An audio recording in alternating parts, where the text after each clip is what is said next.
In this video, I'm going to show you how you can set up email accounts and check your email accounts using your cPanel.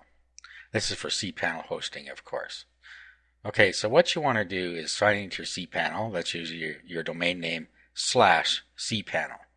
Then you'll have to log in with the username and password that you were given for your hosting account.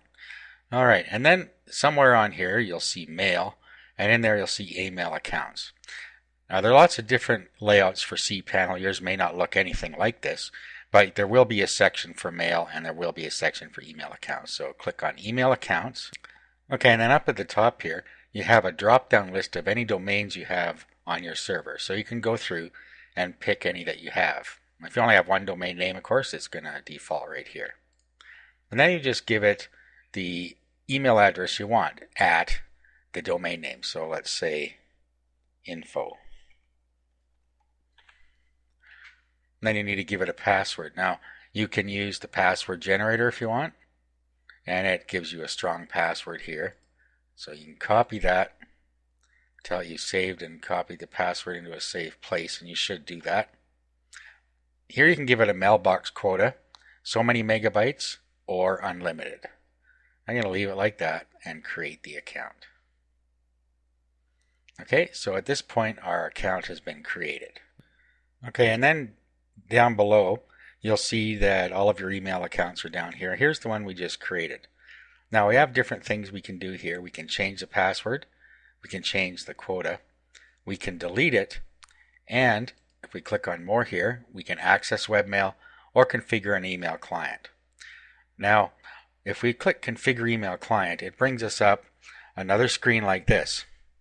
Now there are several auto configs you can use here for different email clients. So these are the desktop clients you have on your computer. So if you see the one you have in here, you can just click on it.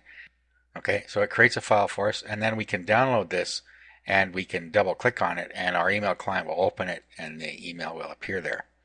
Now if it's not in here, you have down here manual settings.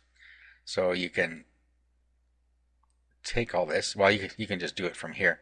You open up your email client and then you put in the appropriate parameters. Let's go put this into Windows Mail. So this is just an example. So what you want to do now is go to Accounts and then click on Email. Okay, so we put our email address in here. Okay, now our password. So we save that here. Or I saved it in a notepad so I know where it was. Paste that in here. Okay, display name for your sent message. So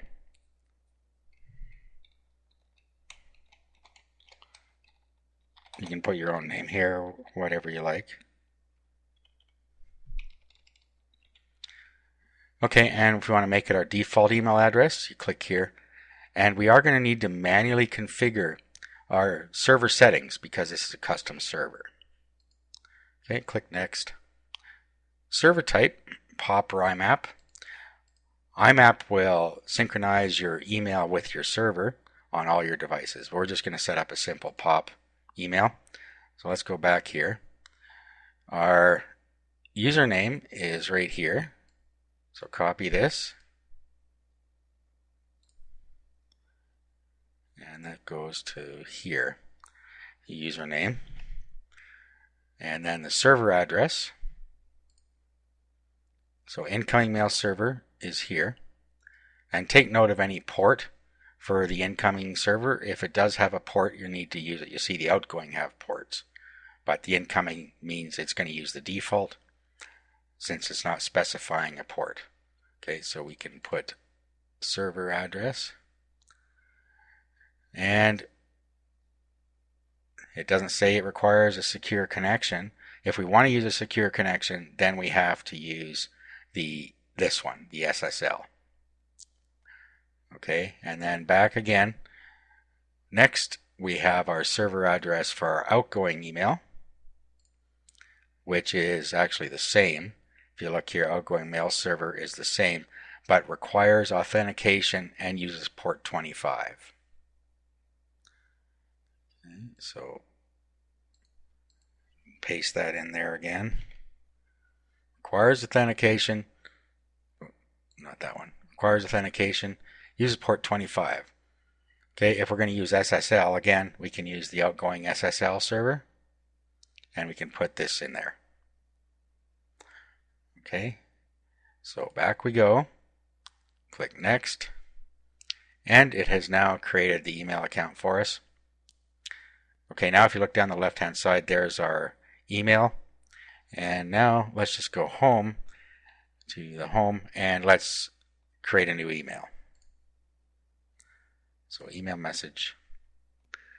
So test it out by sending an email to another email account, and then do the reverse send from the other email account to this account and make sure it works. And if you set it up just like I showed you, it will work.